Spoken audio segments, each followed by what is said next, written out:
ఇటు ముందుగా పూర్ణచంద్ర గారితో మాట్లాడదాం. మాజీ డీజీపీ, అదేవిధంగా మరి బీఎస్పీ పార్టీ సంబంధించి ఆంధ్రప్రదేశ్ ఆల్ ఇండియా బీఎస్పీకి సంబంధించి నాయకుడిగా ఉన్నారు, వారితో మాట్లాడదాం. పూర్ణచంద్ర గారు నమస్తే అండి. నమస్కారం అండి. మా ప్యానలిస్ట్ అందరికీ, మా చిరకాల పోలీస్ సహచరుడు మా చక్రపాణి గారికి, అలాగే ప్రముఖ న్యాయవాది వారికి నమస్కారం. నా యొక్క నమస్కారాలు. ఇప్పుడు ఇదంతా కూడా మీరు చాలా సోదాహరణంగా ఫోటోలు చూపించి మరీ చెప్పారు. ఇదేంటంటే ఇది మరొక అంకం, మరొక విషయమే. ఇప్పుడు మన రాష్ట్ర చరిత్రలో అవినీతి రోజు రోజుకి పెరగటమే కానీ తగ్గే పరిస్థితి లేదు. ఇప్పుడు మీరు చెప్పారు, ఈ 5 స్టార్ భోగాలు అనుభవిస్తున్నారు, ఫ్లైట్ లో వెళ్తున్నారు, స్పెషల్ ఫ్లైట్స్ లో. ఇప్పుడు మన దగ్గర మాట్లాడుతాను, మీరు నాకు చెప్పండి, ఈ ప్రముఖ నాయకులు ఎవరైతే ఉన్నారో మన రాష్ట్రంలో ఇద్దరు ప్రముఖ నాయకులు ఉన్నారు, జగన్మోహన్ రెడ్డి, చంద్రబాబు. వాళ్ళు ఎప్పుడైనా ప్యాసింజర్ ఫ్లైట్స్ లో వెళ్తున్నారండి? లేదు సార్. మరి వాళ్ళు ప్యాలెస్ లో కాకుండా మామూలు ఇళ్లలో ఉంటున్నారండి? లేదు.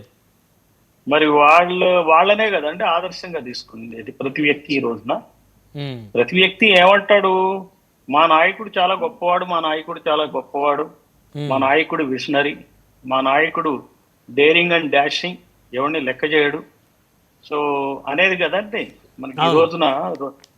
ఈ పేపర్, టీవీలు, పేపర్లు వాళ్ళకి సంబంధించినవి ఏమని రాస్తారు వాళ్ళ గురించి? మహానేతలనేగా ప్రస్తుతిస్తారు కదా. అవును. మరి మన ప్రజలు కూడా వాళ్ళ మాయలోనే పడ్డారుగా. అవును, వాళ్ళ మాయలోనే పడ్డారుగా. మరి అట్లాంటి నాయకులు ఏలుతున్న రాష్ట్రాల్లో ఇదేదో అన్నట్టు సరైన సంతానం ఉంటుందండి? నాకు అర్థం కాదు. ఇటువంటి నాయకులు పాలిస్తున్నప్పుడు మరి కుక్కమూతి పిందెలు కాకుండా ఏం పిందెలు పడతాయండి నాకు చెప్పండి. ఇది అసలు ఏమన్నా పద్ధత? ఇది మనం ఏం చెప్తా ఉంటాం, ఇది రాష్ట్రం అప్పుల్లో కూరుకుపోయింది, రాష్ట్రం చాలా దివాళా తీసింది, డబ్బులు లేవు అంటారు. కానీ నాయకులు ఏమన్నా దివాళా తీశారా మన దేశంలో, మన రాష్ట్రంలో? చాలా తక్కువ. రోజు రోజుకి ధనవంతులు అవుతున్నారుగా. ఒకవేళ దివాళా తీస్తే ఎన్నికల్లో ఖర్చు పెట్టి ఓడిపోతే వారి దృష్టిలో దివాళా తీసినట్టు. అయినా కానీ దివాళా తీయట్లేదు కదా. ఓడిపోయిన వాళ్ళు ఏమన్నా డబ్బులు తక్కువ ఉన్నాయా? ఇప్పుడు ఎన్ని 100 కోట్లు ఖర్చు పెడతారండి సుప్రీంకోర్టు లాయర్లకి, హైకోర్టు లాయర్లకి కేసుల్లోంచి తప్పించుకోవడానికి. ఎక్కడైనా వెనక్కి తిరిగి చూసే పరిస్థితి ఏమైనా ఉందా ఈ నాయకులకి? అసలు ఇటువంటి నాయకుల్ని ఎన్నుకున్న ప్రజలు ఆలోచించాలా. ఇప్పుడు వీళ్ళ మాయలో పడ్డాం. మీరు ఇటువంటి నేరాలు కాకపోతే, ఆర్థిక దోపిడీ కాకపోతే, అక్రమమైన మద్యం పాలసీలు కాకపోతే సక్రమమైన పాలసీలు ఎందుకు వస్తాయండి? ఇప్పుడు ఏదన్నా విద్య, వైద్యం ప్రభుత్వ ఆధీనంలో పెట్టి ప్రజలకు మేలు చేయాలంటే చేయరు, అన్ని ప్రైవేటైజ్ చేశారు. అలానే ఏది కాదు మద్యాన్ని మాత్రం ప్రభుత్వం టేకప్ చేసింది. అవును. సప్లై ఏమో ప్రైవేట్లది, అమ్మకం ఏమో ప్రభుత్వం. అసలు ఇది ఎక్కడి పాలసీలు అండి? విద్యా వైద్యానికేమో ప్రైవేట్ వాళ్ళే ఆది నుంచి అంతం వరకు.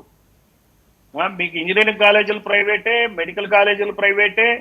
ఏదైనా గవర్నమెంట్ మెడికల్ కాలేజ్ ఉంటే ఇప్పుడు 17 గవర్నమెంట్ మెడికల్ కాలేజీలు శాంక్షన్ అయితే చంద్రబాబు హయాంలో 11 మెడికల్ కాలేజెస్ ఇంప్లిమెంట్ చేయాలి. ఆ 11 కూడా ప్రైవేటైజేషన్ అయిపోతున్నాయి. స్టీల్ ప్లాంట్ ప్రైవేటైజ్ అయిపోతుంది.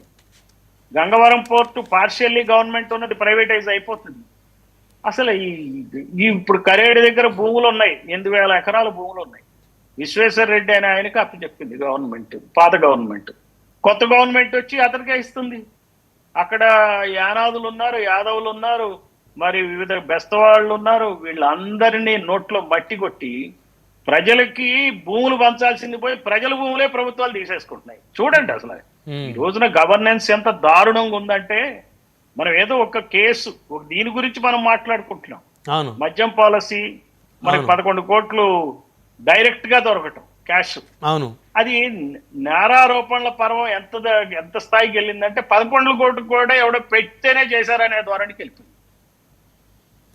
సొంతంగా నిజంగా దొరకలేదు, కావాలని పెట్టారు, పెట్టే ఇట్లా అరెస్టులు చేస్తున్నారనే పద్ధతికి వెళ్ళిపోతుంది. 11 కోట్లు తెచ్చిపెట్టడం అవును. బహుశా నిజంగానే మరి రూలింగ్ పార్టీ కష్టం కాకపోవచ్చు కానీ, బట్ 11 కోట్లు తేవటం అనేది చేస్తున్నారని ఆరోపణ చేయటం అంటే ఎక్కడ కూడా నేరం చేయటమే ఒక పద్ధతిగా పెట్టుకున్నారు వీళ్ళు.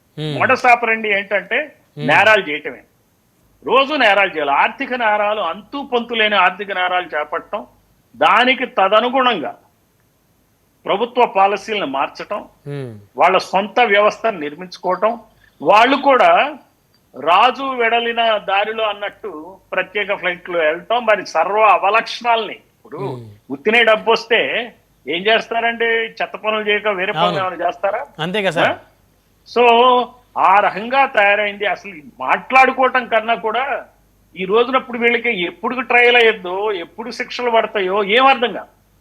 ఇప్పుడు ఒక ప్రజ్వల్ ఎంపీ ఉన్నాడు, అతని మీద టక్కని శిక్ష చేశారు, పోక్సో కేసు. నేను అంటాను, పోక్సో కేసులు మాదిరిగా విచారణ జరపాలి. ఈ డబ్బు అక్రమ ఆస్తుల కేసులు అన్ని ఈ ప్రజాప్రతినిధుల మీద ఉన్న కేసులు.